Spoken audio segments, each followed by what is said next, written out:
So I wanted to shoot the last video just to show you guys where it's at, structure-wise, because I know once it's painted, the structure doesn't show as well. But now I have a nice blue stand.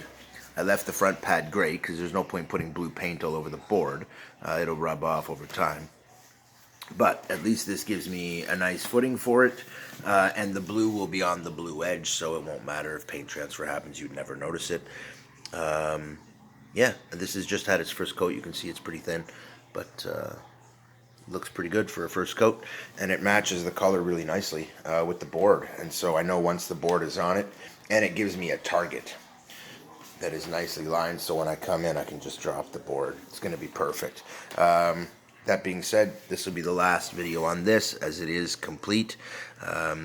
Doesn't require any more mods. Whether I put the motor up or down doesn't seem to matter. In fact, if I put the motor up, it just leans back a little more and it's that much more secure. But it works either way. So that is the last update on this little stand. It does do the job, guys. It's working awesome. And I'm really happy with it. Happy enough that I didn't modify it. I painted it. That being said, there are a whole bunch of feet under here, and there's actually one that I didn't show, and it's right in the middle, right here. And the idea is there's ones on the end, and between that one and that one, it's forced to sag in the middle, which is where the board gets placed. That's what that divot is from the board. So it's proof that it works. It's a good design, and it locks itself into the board really nicely. These little guys stick up just enough to grab hold of the side of the board, but sit flush with it. So when the board's sitting there, there's nothing sticking out, but at the same time, there's something sticking out, and it stops the board from sliding off side to side. It's really sweet. Also, I still have to drill these holes, but I probably won't even show that because it's just not worthwhile. I don't even know if I'll end up doing it to use it as a work stand. I don't need it. But I could do it, and it would be kind of a cool work stand.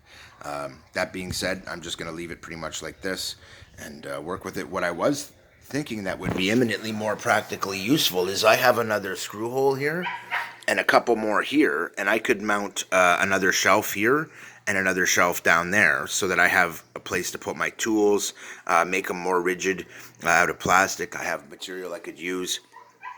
So that's possible.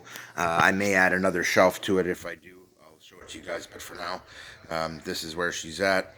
There really wasn't much involved between this step and the last step, just painting it, guys. So I didn't think this one merited too much of a video, but at the same time, now that it's painted, it has a much different look, and when the board's sitting on it, it doesn't look all cheap DIY until you look close at it. When you just walk by it, it looks like a sick stand. You expect it to hold a TV or something, and when you see it's for the board, it's like, oh, cool.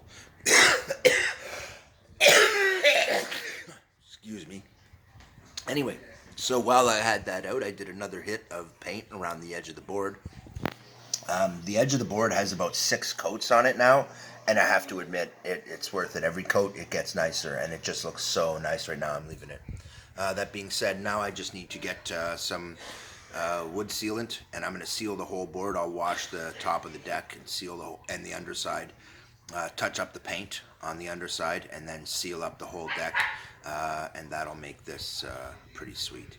That being said, I'm pretty happy. I'm still waiting for the batteries, guys. I got a bunch of stuff today related to the batteries, but I didn't get the batteries themselves.